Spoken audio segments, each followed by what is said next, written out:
Атырауда поэзия падишасы Фариза Оңғарсынованың туғанына 80 жыл толуына орай челлендж басталды. Назарбаев зияткерлік мектебінің оқушылары қолға алған бұл жоба ақиық ақынның шығармаларын насихаттауды көздейді. Фариза жырларын мәнерлеп оқудан сынға түскен шәкірттер өлеңдер желісі бойынша көріністер қойып, ақын шығармашылығына қатысты жүргізген ғылыми жұмыстарын қорғап. Шара соңында оқушылар әдеби эстафетаны 31-ші мектеп гимназиясына, 34-ші көпсалалы мектеп гимназиясына және Нұрғиса Тілендиев атындағы кіші өнер академиясына жолдады.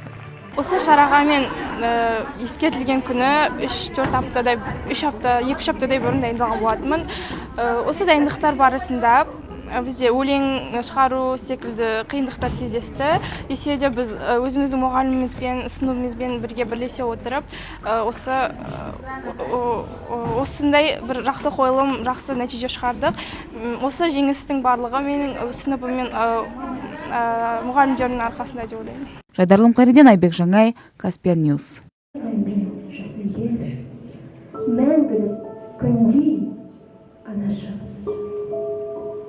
В Атырау стартовал челлендж, посвященный 80-летию со дня рождения народного писателя Казахстана Фаризы Оңғарсыновой. Его инициировали учащиеся Назарбаев интеллектуальной школы в целях пропаганды произведения любимой в народе поэтессы. Дети подготовили театральные сценки и защитили научные работы. В конце мероприятия учащиеся передали литературную эстафету школам номер 31 и 34 и Малой академии искусств имени Нұрғиса Тілендиева.